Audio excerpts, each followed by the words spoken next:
Good afternoon, everybody. Thanks for joining us here. Long time no see. We have Phillies President of Baseball Operations, Dave Dombrowski, here to take questions. Afterwards, we'll have Rob Thompson come in and talk to you guys as well. Field some questions. We do have microphones on either side of the room. Just raise your hand if you have a question, and we can start with Howard right here in the front. Dave, I always try to have you address some of the nonsense that are on the airwaves here in Philadelphia on WIP. Can you tell us why? I don't listen to it, so I appreciate you. That's all right. Can you tell us why, and you know where I'm coming from, why Rob Thompson, the reasons that Rob Thompson is your manager next year? Well, I mean, we just we played in the World Series last year. We played in the NLCS. We were one game away from going to the World Series again this year. I think he's done a tremendous job in steering our club, basically. He's a good baseball man. Enjoy working with him. I know the players respect him a great deal. He's knowledgeable, and he's been successful.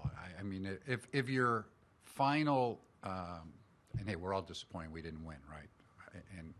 But if your final judgment is based upon that you're going to win the World Series, that's it. I mean, there's about 29 other managers that would lose their jobs every year, and maybe not that many because a lot of clubs, let's say 15 of them, don't think they're going to go to the World Series. So I just think he's a really good job.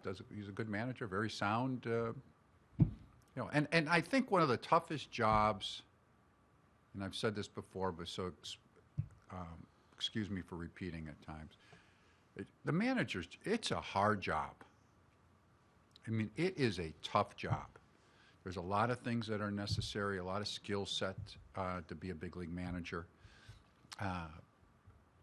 And I think what I found interesting in my life, I've been fortunate enough, and this is the part I've said before, to be at a table at a winter meetings one time with Tony La Russa, Jim Leland, Bobby Cox, Joe Torre. I mean, four of the best managers in recent baseball memory. And the topic, okay, eighth inning, man's on first base. It's a 2-2 game. What would you do? And things have changed because nobody bunts anymore. But one guy says, well, I'd bunt. One guy says, I hit and run. One guy says, I'd steal. One guy says, I do nothing. Those are the greatest managers in baseball and recent memory. But the one thing they'd all have is they'd all have a reason on why they did it.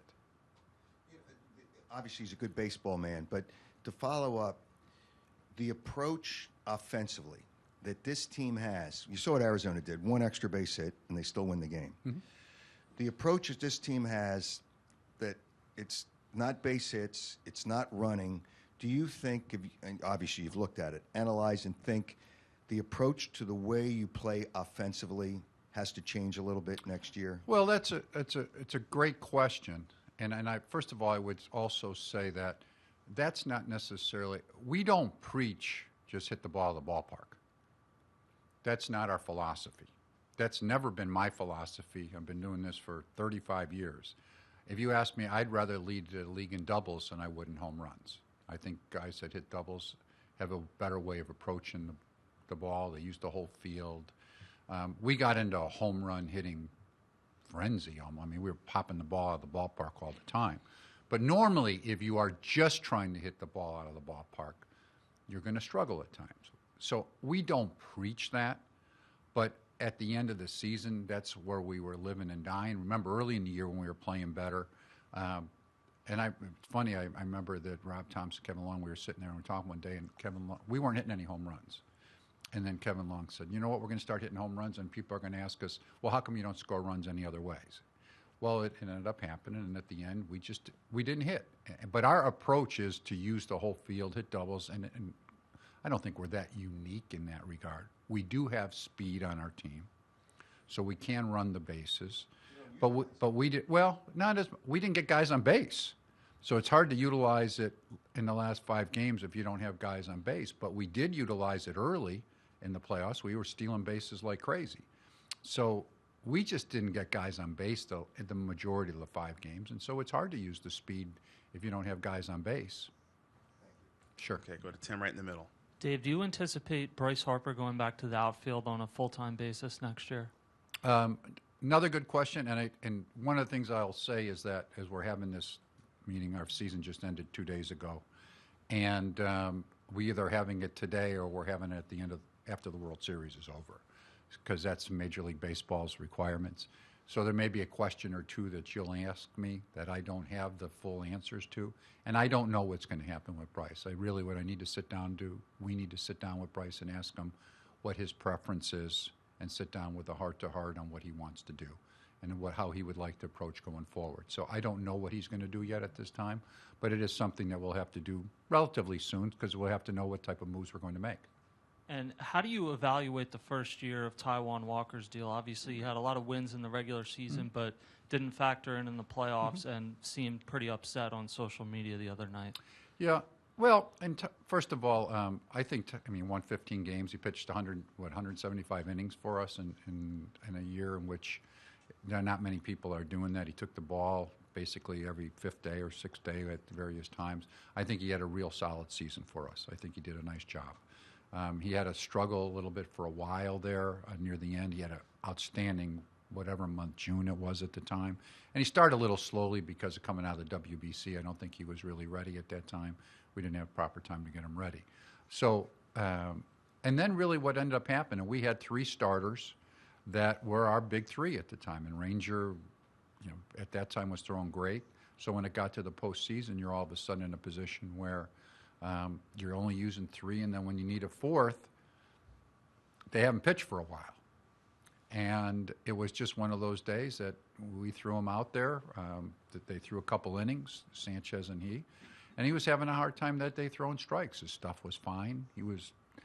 And with that, the feeling was we were going to start Sanchez, and we started him.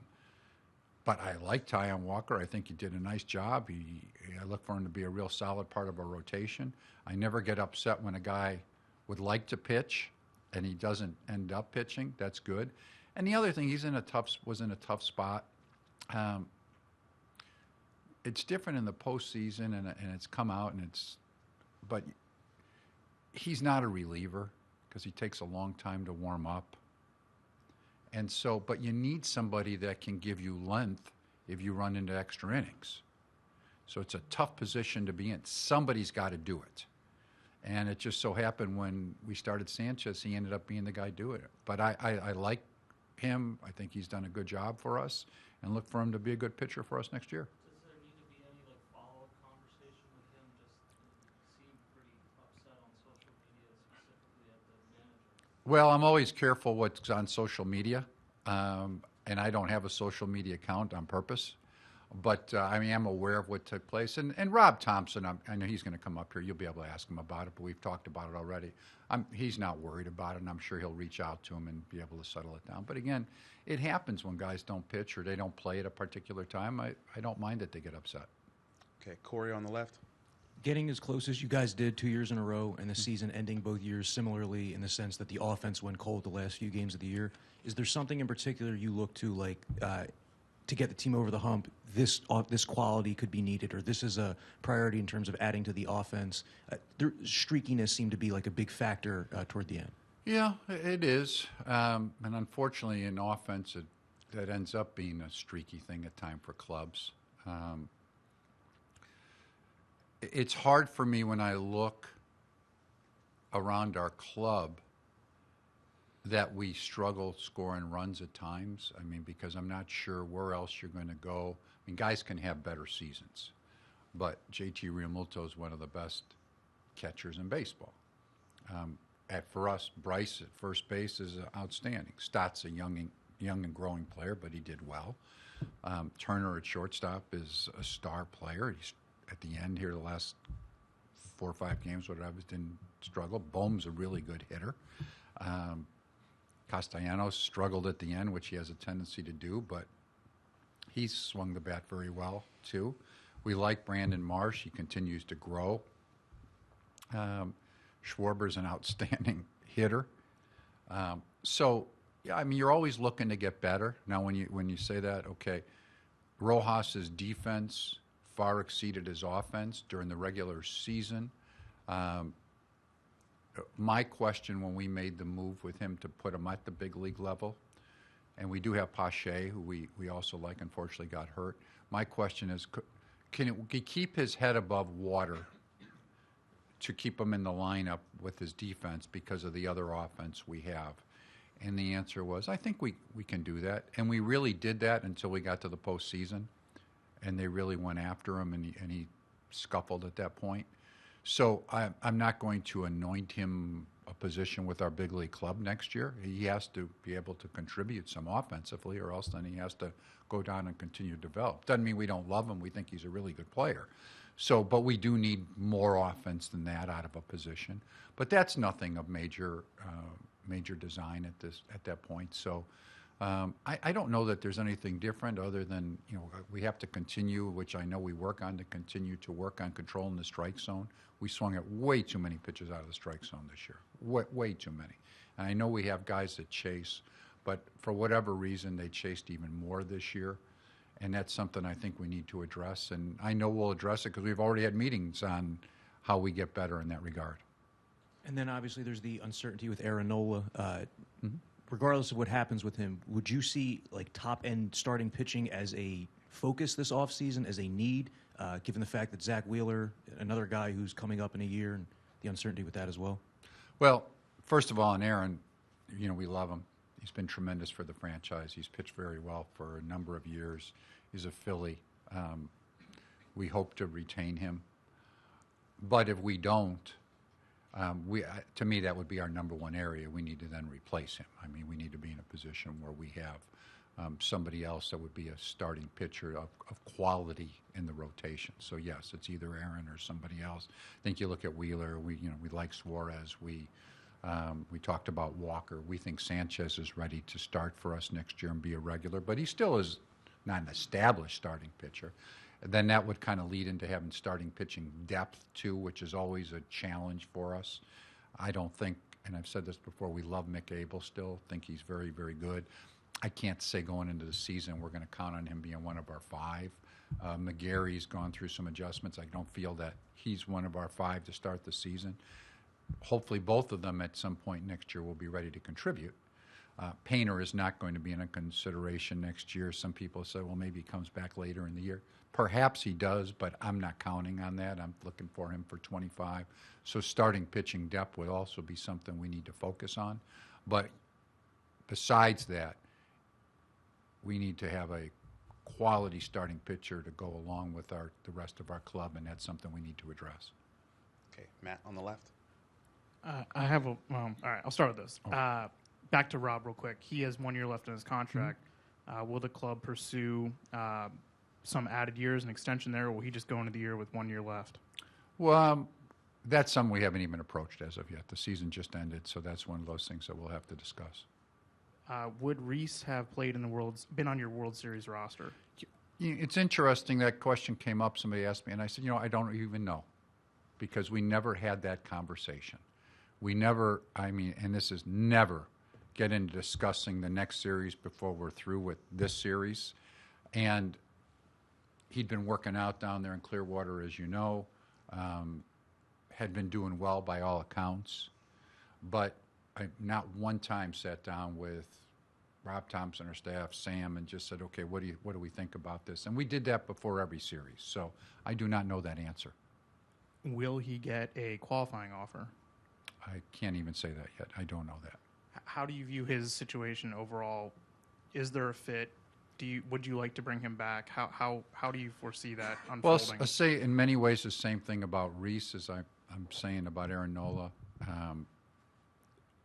You can't find better people than them, and they're Phillies through and through. Think the world of both of them. What they've done for the Phillies organization has been outstanding. Quality players, quality people they brought to the community. In Aaron's case, it's very simple for me to say, yeah, we want to pursue him and be in a situation because we need a starting pitcher and all that. As far as Reese is concerned, there's still some moving parts that I'm just not sure of different answers at this time, so I can't answer that question at this time.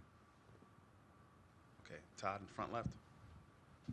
If Bryce does move back to right field on a more full-time basis in that scenario, I guess Castellanos would maybe move to left, Schwarber maybe move to left. It would seem to weaken your defense overall, and you guys seem to take a step forward in the second half. How much of that is a consideration of when you talk about those moving pieces, making your defense worse? Well, our defense is important for us, and I think it has shown. But again, there's a lot of parts there that are moving, and we are a better defensive team with the second half, let's say, after August 1st scenario that we had. But that, again, then we have to converse about that ourselves. And after the Phillies won in 08, soon after the World Series, they told Pat Burrell, we're not going to have you come back. And same thing with Brett Myers in 09. So have you had that conversation with Reese at all? No, what we your have plans not. are? You have not? You No, have not talked no. to him? Okay. Let's go to Alex in the back. And when I say I do thing again, this is 2 days after we finished playing, and yesterday was a day that we had to have some meetings and do some things. But I have to admit, yesterday we were running on fumes by the time we got to sleep and woke up the next morning with those things. And today we had a lot of other meetings. So You mentioned chase rate earlier, that they were chasing at a higher rate this season than they should have, and I believe that that rate increased over the course of the playoffs and in this NLCS specifically. Why do you think that was, and how much of a factor do you think it was in the NLCS loss? Well, I think it was very big myself. And you're right, early we did not chase like that. And it's a great question, and I wish I knew the answer 100%. The only thing I at times will say is that when you're playing a team in a series like that, and I tip my cap to the Diamondbacks because they did a really fine job, is that they make adjustments. And when they made adjustments, our guys still kept chasing. And I'm not really sure why. I'm sure they didn't want to chase. It's not like you're saying, hey, I want to chase after the pitches, but for whatever reason, I don't know if it was they were such quality pitches that they were still fooled. I don't know if they were just timing was off. I don't know if they were stressing too much and feeling pressure. I don't really know that answer. But I will say that you could tell that we chased a lot more. I mean, chase rates were up, and they took advantage of it. And you tip your cap that they were very smart to do so. And you mentioned you've had some conversations with Kevin Long about that since. What have those conversations entailed, and is there going to be any? How do you kind of approach that heading into next? Well, I would not really get into all the conversations we have, but I'm sure you've seen that we've already made an adjustment with our staff from a hitting perspective, and how we approach the new position and the new role, I think will be somewhat designed to try to assist us with some of these type things as we set up our hitting department. So those are things that we've already started talking about. I don't have complete answers because we don't have them all, because there's different ways you can put things together.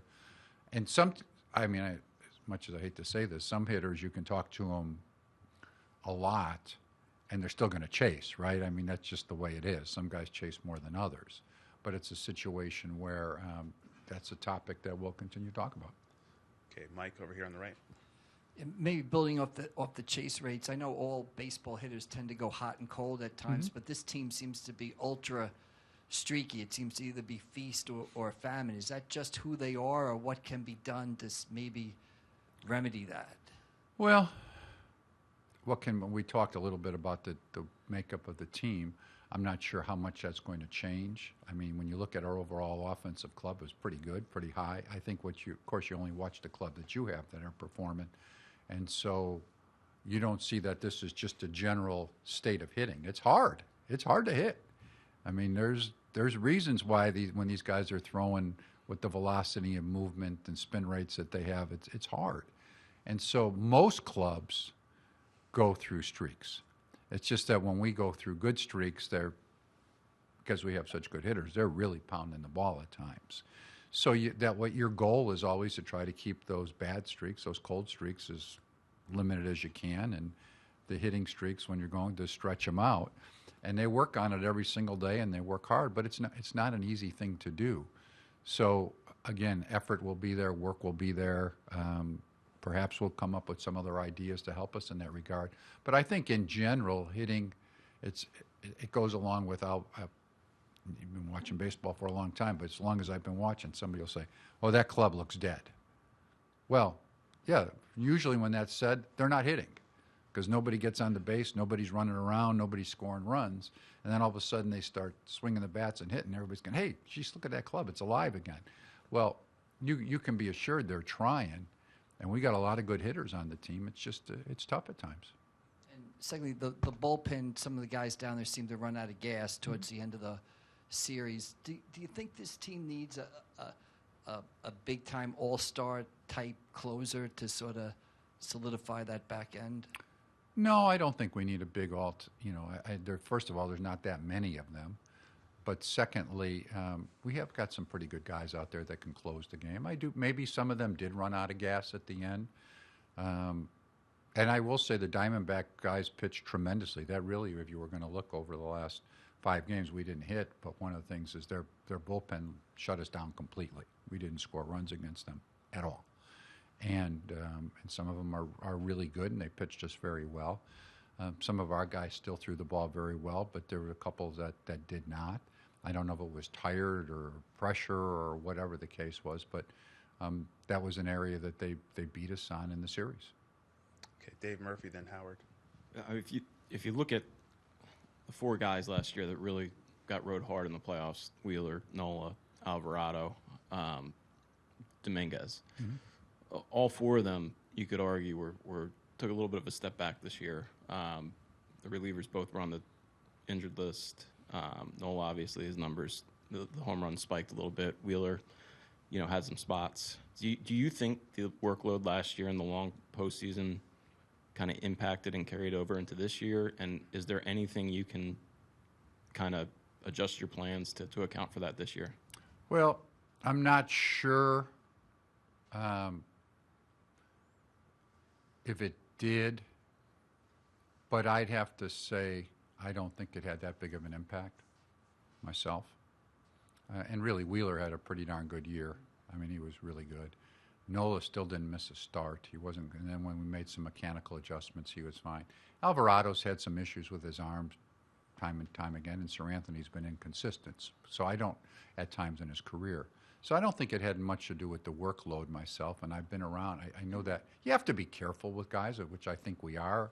The whole second half of the season, I mean, we went out and made a trade at the deadline, and not only were we looking to try to get some help starting-wise, but the other thing it gave us the time was to give our pitchers an extra day of rest. They weren't going out there, our starters, on every 5 days. So I think there's different ways you address that, but I would not say that their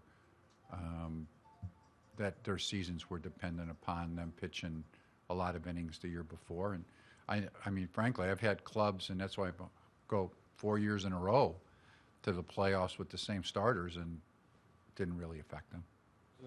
Sir Anthony, I mean, he was a huge difference between you guys last year and you guys this year. I mean, he probably struck out batters in half his plate appearances last year. Do you think he can get back to that point? How do you get him back to that point? And what's your overall kind of take on the back of your bullpen? Well, yes, I do think we can. He's got great stuff. You still see that. That's part of it. He was very inconsistent this year. He was hurt some, at various times. So, but I do think we can get him back and be a quality back-end type pitcher that we can depend upon. I mean, right now, we talked about Reese and Nola. We have Lorenzen and we have Kimbrel that are free agents. Those are the 4 guys. I'm not sure what we're going to do in regards to those other individuals. Like I said, we haven't made final decisions. But I do feel good about guys that we have. We like Sir Anthony. We think he's done a good job. Hoffman did a tremendous job. I think he can pitch at the back end. Alvarado can pitch at the back end. I think that Soto will be better this year. I think from the very beginning, unfortunately, with him showing up late for spring training and our guys not getting their hands on him as much as early as they would like. I know Kirkering at the end kind of hit an inexperience, but we do like him a lot. So I think we have guys that can pitch at the back end of the bullpen for us, and not that we may not look to add somebody, but I don't think that per se saying, hey, we need to add a high-end closer is a mandatory type thing for us. Okay, Howard in the second row. Dave, thanks for taking the time to chat with us. Couple things. You talked a little bit about the conversation you want to have with Bryce. It seems like they would potentially be related to what you'd be doing with Reese, just in terms of at-bats. If Bryce indicates a desire to play first base and that's his preference, does that change the way you think of Reese, or do you see, even in that case, enough at-bats to go around? Well, that's where it's one that I think it's more sitting down with Bryce, seeing where he feels. But I also don't want to put it on Bryce. That's something that we have to decide ourselves. I mean, we go on his input because it's his career and all, but and then we just have to kind of adjust from there. But I would have that type of conversation with, you have those type of things if you have positional questions within it. Last year we had it with Stott, when we were moving Turner over. So those are normal conversations, and we just haven't had that, and then we'll just react from there. And just jumping off of that, in terms of what you see defensively from Trey Turner, from Bryson Stott, wondering at this point, is there any thought to potentially flipping them? Is that a conversation that you'd want to entertain as you sort of think about 24 and beyond? No, I don't think so. Stott's made a really good adjustment to second base. He feels great there, and I think he's a Gold Glove candidate, and he may not win it, but he is deserved of it, and I'm sure he will continue to be that way. I think Trey Turner will be better defensively for us next year. He made more errors than he normally does. Of course, he makes some really good plays, too. But again, I think when you have a situation new to the organization, having a chance to work with Bobby Dickerson from the very beginning of spring training, and not just your first time, he wasn't in spring training because of the WBC the whole time last year. I think he'll be a more consistent defensive player than he was this year. And then just last one on philosophy. There's obviously been a lot of conversation around it. You can also look at beyond Arizona. You could look at the Texas Rangers, who led the American League in home runs and were 14th in stolen bases and had, certainly more of a power over speed-based philosophy. Astros in 2022 had much the same. The rules changed somewhat. I'm wondering if you think there's any change in terms of what a winning baseball team needs to be constituted as here in 2024 and beyond.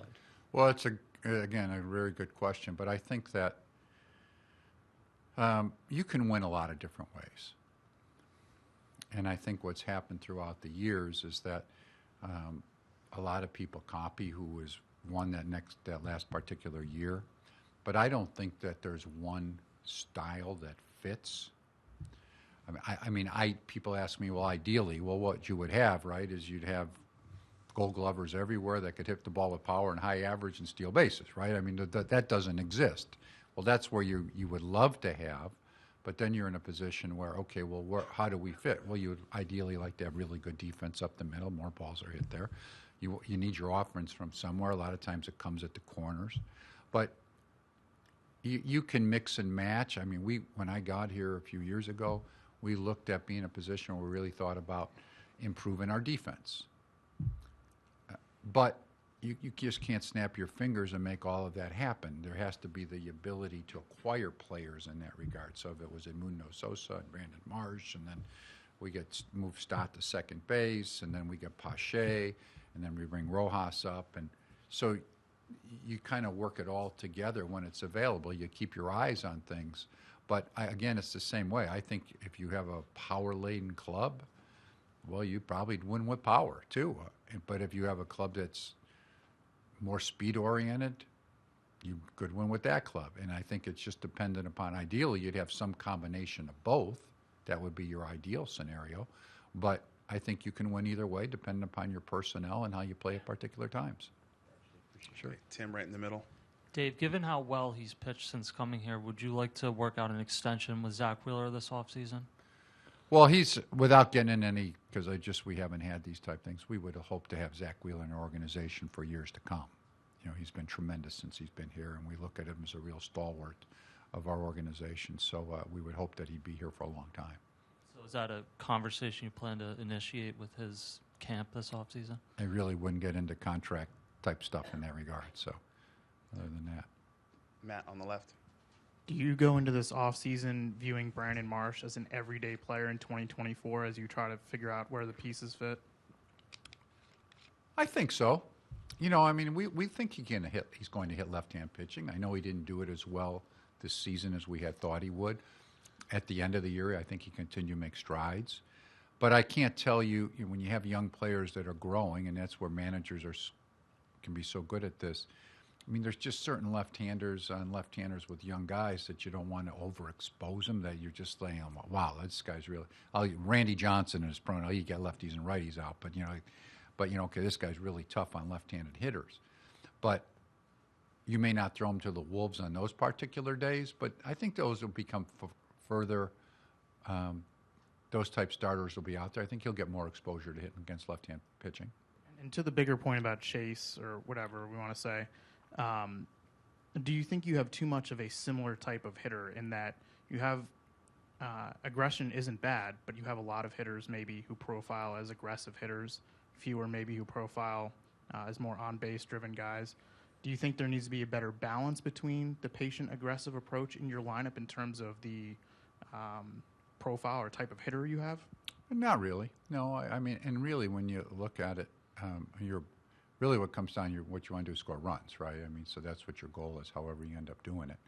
But I think that, I mean, for example, Bryson Stott, he regressed with strike zone discipline this year. Well, he should be a patient hitter. Second year, big leagues full time, tough year for a big league. The league adjusts to you. Well, I think some of that may naturally come from Bryson Stott just continuing to be better in that regard. Bryce, when he plays he's a guy that walks a lot too. So there's another guy that should be like that. I don't think we're going to make, let's say, Turner a more disciplined type guy, but I would hope that he wouldn't swing at as many as time goes on. We can get a little bit less chase out of him. Same thing with Castellanos. You're not going to make that. Marsh walked quite a bit actually this year, so he continued to grow. Schwarber walks, as we know. So there are some guys that are like that in our lineup if they're doing the way they need to perform.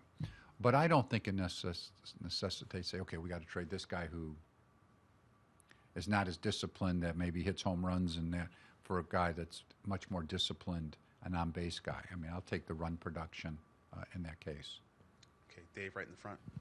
When you assess this series, where do you think things turned? You're up 2-0. Game 4 goes down the way it does, but you win. You play well in Game 5, and you're up 3-2. Where do you think things turned in this series?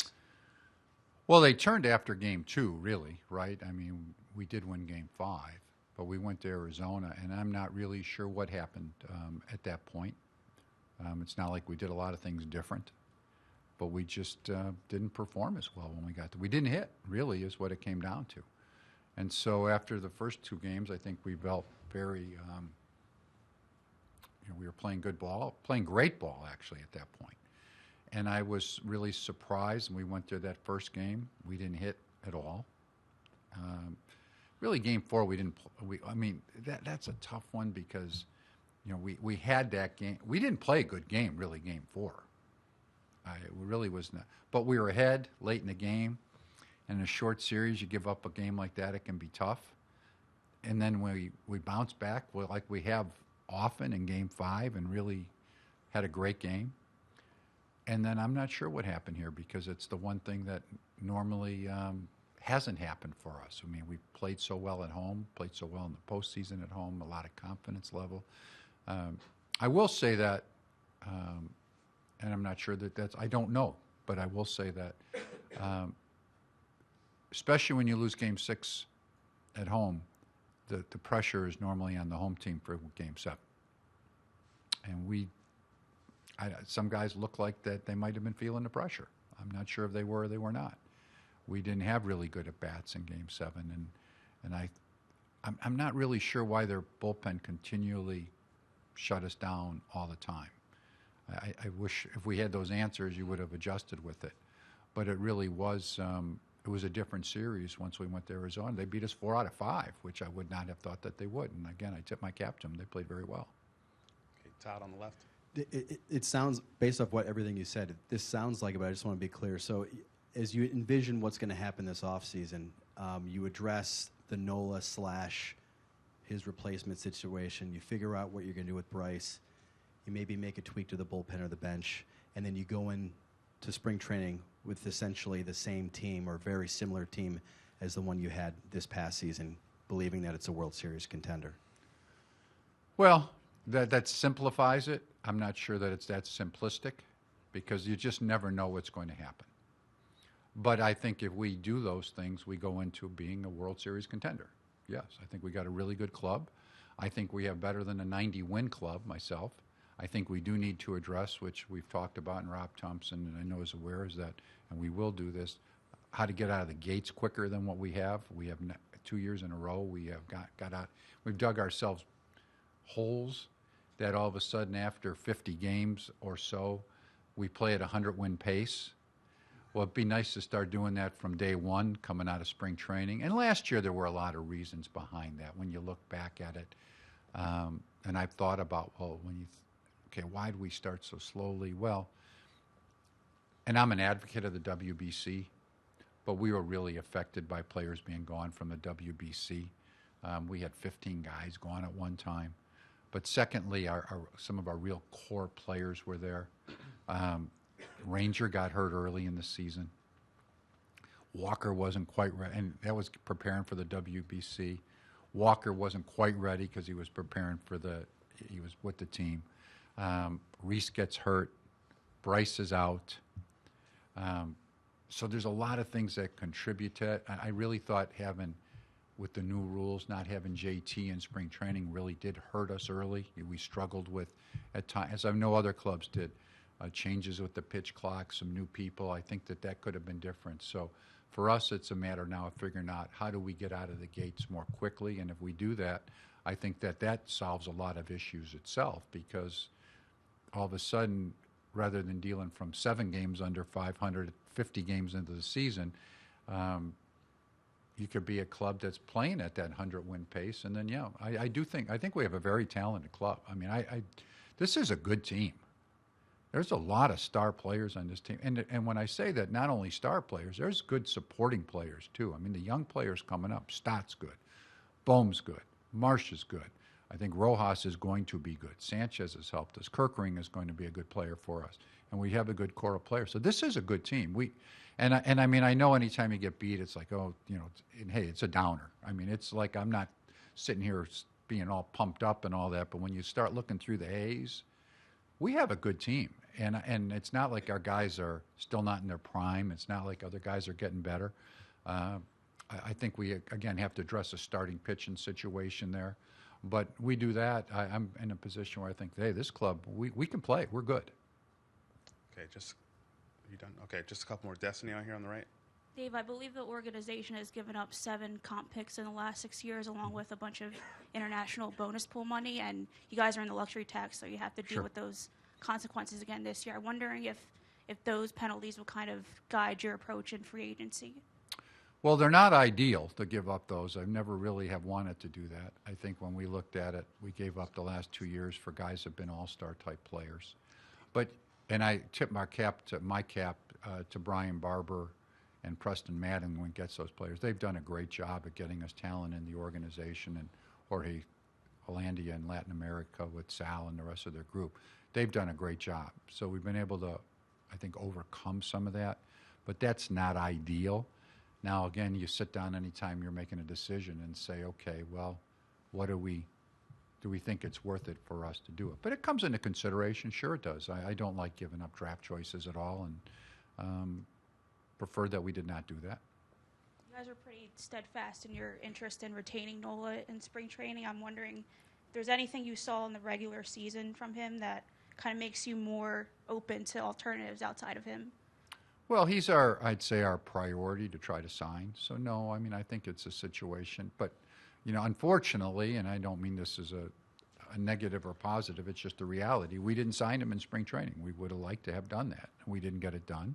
So I can't tell you that I feel 100% confident we're going to get it done, but we would like to sign him, and we'll be aggressive in trying to make that happen. But if not, I mean, I respect the player's ability to test free agency and get whatever dollars they possibly can that meets their needs. And it's a situation where if that happens, I'd be sad, but we'd have to go ahead, and he wouldn't be the first guy that I've ever lost in free agency, but you still have to plow forward. You still have to go ahead and try to get somebody to try to help you. But again, our goal is to try to keep him and have him with us. Do you feel good about having the budget to keep him? Did you talk to John Middleton about what the payroll could look like? Could it go up? Could it go down? Well, I've talked preliminarily with John. Again, when you get to the season over, we always have a further conversation. We haven't had that, but I would be surprised if we don't have the finances to support what we need to do. Okay, last two, Alex and then Dave Murphy. You mentioned the WBC as a reason that you guys might have started slow out the gate, but I think last season you also started slow out the gate. So are there any other reasons that might be any other things that might be contributing to the slow starts over the past two seasons? Yeah, well, I didn't just say the WBC. I said that is one of the the 2 different years completely. So I wouldn't even associate the 2 of them together. I think that, the year before we really scuffled coming out of the gate. We didn't play as good a baseball. I mean, we didn't play as well this year, but those were some of the factors, I think. And again, I'm an advocate of WBC. I understand it. But I think there were some effects for us, just the way it kind of played out. And how do you go about rectifying that, like fixing that moving forward? Well, I mean, we are going to have conversations. I mean, I got nothing to WBC. I'm all for, and again, in 4 years, we'll deal with that when it comes again. But there is not that this year, and I hope that through conversations, I mean, we made notes of in the beginning that we were going to have a conversation at some point this wintertime about things we need to do to get better coming out of the gate and things we need to emphasize. And Rob Thompson and his staff will be on top of that, and we'll have some input into that too. But that's something we've already planned on doing. Okay, Dave, last one. You have a bunch of young center fielders who could all potentially be with an organization for a decade plus. Brandon Marsh, Rojas, blanking on his name, Justin Crawford. And then if you count Pash, are you open? Would you consider, given kind of the numbers reality, kind of dealing from that deck in search of pitching or filling some of your needs that way? I mean, we all know what the free agent pitching market is like. Would you consider the trade market and dealing from that position? We're not looking to trade any of those players because we like them all. And we think they're all going to be good players. And, of course, a guy like Crawford's a little bit further down the line than the others. But that's why I said when we talk about uncertainty, you just never know what's going to happen. We haven't had any conversations with clubs, 0. And so those will be things when we start going to the general managers meetings that you start to have, and you just see what's out there at the particular time. Don't close any doors in trying to get better. But, again, we like all of those players and are not looking to try to trade them. We think they're all really good big league players. Okay, great. Thank you, Dave. Thanks, everyone, for joining us. Rob